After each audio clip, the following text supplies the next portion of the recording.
ನಿಮ್ಮ ಹಳೆಯದರಿಗೆ, ನಿಮ್ಮ ಸಂಬಂಧಿಕರಿಗೆ, ನಿಮ್ಗೆ ಸಂಬಂಧಪಟ್ಟವರಿಗೆ ಕಾಂಟ್ರಾಕ್ಟರ್ ಕೆಲಸ ಕೊಡಿಸಿ ಬಿಲ್ ಹೆಂಗ್ ತಗೋಬೇಕಂತ ಗೊತ್ತಾಯ್ತು ನಿಮ್ಗೆ?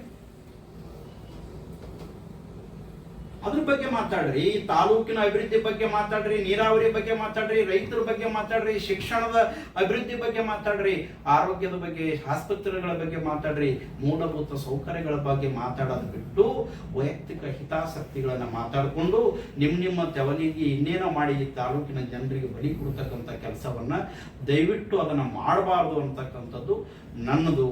ನಿಮಗೆ ನಿಜವಾಗ್ಲೂ ಶಾಸಕರಿಗೆ ನಿಮ್ಮ ಸ್ಥಾನಕ್ಕೆ ಗೌರವವನ್ನು ಬರಬೇಕಾದ್ರೆ ನಿಮ್ಮ ಮಗ ಮಾಡ್ತಾ ಇರ್ತಕ್ಕಂಥ ತಪ್ಪುಗಳನ್ನ ನಿಲ್ಲಿಸ್ಲಿಕ್ಕಾಗ್ಲಿಕ್ಕೆ ರಾಜೀನಾಮೆ ಬಿಸಾಕಿ ಮನೆಯಾಗಿರು. ಇನ್ನು ಮುಂದೆ ಇದೇ ತೆರನಾಗಿ ನಡೆದ್ರೆ ನಾವು ಅದನ್ನ ಪ್ರತಿಭಟಿಸಬೇಕಾಗ್ತದೆ, ವಿರೋಧ ಮಾಡಬೇಕಾಗ್ತದೆ. ಈ ತಾಲೂಕಿನ ಜನರಲ್ಲಿ ಕೈ ಮುಗಿದು ಕೇಳ್ಕೊತೇನೆ, ಈ ವೈಯಕ್ತಿಕ ತಮ್ಮ ಸ್ವಾರ್ಥಕ್ಕಾಗಿ, ಮಕ್ಕಳು ಬೆಳೆಸೋಕ್ಕಾಗಿ, ಅಣ್ಣತಮ್ಮರು ಬೆಳೆಸೋಕ್ಕಾಗಿ, ಅವ್ರ ಕುಟುಂಬಕ್ಕಾಗಿ ಇಡೀ ತಾಲೂಕಿನ ಜನರನ್ನ 45-50 ವರ್ಷಗಳಲ್ಲಿ ಇವತ್ತು ಬೆಳೆಲಾರ್ದಂಗೆ ನೋಡ್ಕೊಂಡಿದ್ದಾರೆ. ತಾಲೂಕು ಇವತ್ತು ಅಫ್ಜಲ್ಪುರದಲ್ಲಿ ಏನಿದೆ ನೋಡಿ, ಅಫ್ಜಲ್ಪುರ ಪಟ್ಟಣದಲ್ಲಿ ನಾವು ಹೋಗ್ಬೇಕಾದ್ರೆ ತಲೆ ತಗ್ಗಿಸಿ ನಡ್ಕೋತ ಹೋಗಂತ ಪರಿಸ್ಥಿತಿ ಇದೆ, ಸೈಕಲ್ ಮೋಟರ್ ಮೇಲೆ ಹೋಗೋ ಪರಿಸ್ಥಿತಿ ಇದೆ. ಒಂದು 4 ವೀಲರ್ ಅಫ್ಜಲ್ಪುರ ಪಟ್ಟಣದಲ್ಲಿ ಸರಿಯಾಗಿ ಹೋಗಿ ಬರ್ಲಿಕ್ಕೆ ಆಗ್ತಾ ಇಲ್ಲ. ಏನ್ ಮಾಡಿದ್ರು ಇವರು? ಇದ್ಯಾಕೆ ಮಾತಾಡಲ್ಲ ಇವರು?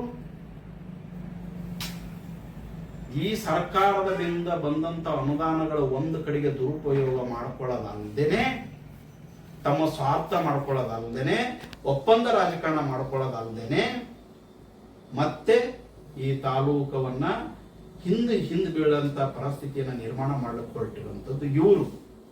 ಆರೋಪ ಮಾಡಿಸ್ತಾರೆ ಅರುಣ್ ಗೌಡ್ ಪಾಟೀಲ್, ನನ್ನ ಮೇಲೆ ಆರೋಪ. ಏನಂತ ಮಾಡ್ತೀರಿ ಅರುಣ್ ಗೌಡ್ರೆ? ಶಿವಕುಮಾರ್ ನಾಟಿಕರು ಯಾರು ಫ್ಯಾಕ್ಟರಿ ಅವ್ರು ಕೂಡ ಕಿರಿಕಿರ ಇತ್ತು.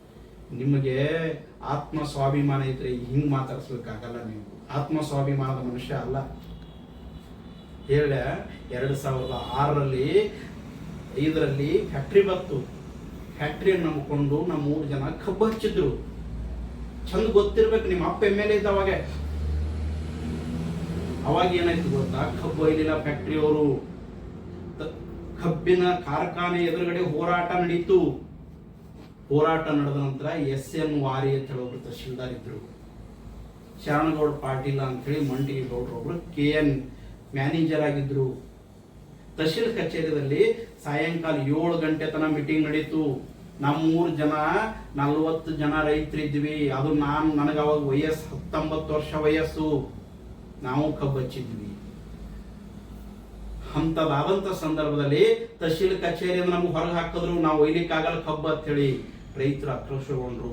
ಮುಂದೆ ಫ್ಯಾಕ್ಟ್ರಿ ಮೇಲೆ ಹೋಗಿ ಕೇಳಮತ್ ಹೋದಾಗ ಜಗಳ ಆಯ್ತು.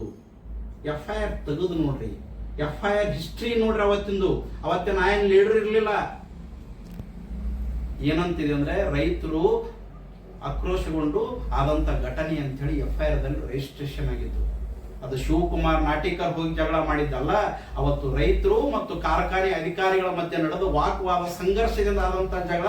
ಇವತ್ತು 20 ವರ್ಷ ಆದ ನಂತರ ಅರುಣ್ ಗೌಡ ಅದನ್ನು ಎತ್ತಿ ನನ್ನ ಮೇಲೆ ಆರೋಪ ಮಾಡಿಸ್ತೀಯಾ? ಅದನ್ನು ಮಾಡ್ತೀರಾ? ಅವತ್ತು ಆ ಊರಲ್ಲಿ ಇರ್ತಕ್ಕಂಥ ನಮ್ಮೂರಲ್ಲಿ ನನ್ನ ಕಬ್ಬು ಸೇರಿಸ್ಕೊಂಡಂಗೆ ಕಬ್ಬನ್ನು ಕಡದು ಒಣಗೋದಂತ ಕಬ್ಬನ್ನು ಕಡದು ವಡ್ಡಿಗೆ ಹಾಕಂತ ಪರಿಸ್ಥಿತಿ ಐತೆ ಅರುಣ್ ಗೌಡ್ರೆ. ಯಾವುದರ ಕಾಲಾಗ ಸಂಘರ್ಷ ಆಯ್ತು ಅನ್ನೋದು ಯೋಚನೆ ಮಾಡಬೇಕಾಗಿತ್ತು. ಈ ಶಿವಕುಮಾರ್ ನಾಟಿಕರು 15 ವರ್ಷ ಸಾರ್ವಜನಿಕ ಜೀವನದಲ್ಲಿ ವೈಯಕ್ತಿಕ ಸಂಘರ್ಷ ಮಾಡಿ ಒಂದೇ ಒಂದು ಜಗಳ ಆಗಿಲ್ಲ, ಒಂದೊಂದು ಕೇಸ್ ಆಗಿಲ್ಲ. ಏನಾಗಿದ್ದು? ಹೋರಾಟದ ಕೇಸ್ಗಳು.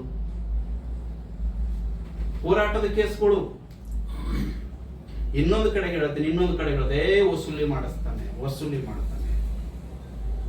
ನಾನು ಹೇಳ್ತೇನೆ, ಇವತ್ತು ನಿಮ್ಮ ಕಾಂಗ್ರೆಸ್ ಗೌರ್ಮೆಂಟ್ ಇದೆಯಲ್ಲ, ನಿಮ್ಮ ಅಪ್ಪ MLA ಇದಾನಲ್ಲ ಅರುಣ್ ಗೌಡ್, ತನಿಖೆಗೆ ಆದೇಶ ಮಾಡಿಸ್. ನಿನ್ಗೆ ಯಾರು ನಂಬಿಗಸ್ತರು ಪೊಲೀಸ್ ಆಫೀಸರ್ ಇದಾರಲ್ಲ ಅವ್ರ ಮುಖಾಂತರ ಒಂದು ಸ್ಪೆಷಲ್ ಕಮಿಟಿ ಮಾಡಿಸು, ತಂಡ ಮಾಡಿ ನನ್ನ ಮೇಲೆ ತನಿಖೆ ಮಾಡಿಸ್. ಕಲಸ ಅಧಿಕಾರಿಗಳನ್ನ ನಿನ್ನ ಮನೆಗೆ ಇರ್ತಾರಲ್ಲ, ವಸ್ತು ಮಂದಿ ಕಲದ ಮೀಟಿಂಗ್ ನಾಟಿಕಾರಿಗೆ ಎಷ್ಟೆಷ್ಟು ವಸೂಲಿ ಕೊಟ್ರಪ್ಪ ರೊಕ್ಕ ಕೇಳು ತನಿಖೆ ಮಾಡಿ ಸಾಕಿಸ್ರ ಮೇಲೆ ದಮ್ಮಿದ್ರೆ ಕೇಸ್ ನಿನ್ಗೆ. ನಾಟಕ ಈ ತಾಲೂಕು. ನಿನ್ನೆದ್ರೆ ನಿಮ್ಮ ಅಪ್ಪನಿದ್ರೆ ಈ ತಾಲೂಕಿನಲ್ಲಿ ನಡೀತಕ್ಕಂಥ ಅವ್ಯವಹಾರಗಳು, ಈ ತಾಲೂಕ ಅಭಿವೃದ್ಧಿಗೆ ಹಿನ್ನಡೆ ಆಗ್ತಾ ಇರತಕ್ಕಂಥದನ್ನ ನಾನು ಮಾತನಾಡಿಕೊಂಡ್ರೆ ನನ್ನ ಮೇಲೆ ಛೂ ಬಿಡ್ತೀಯ.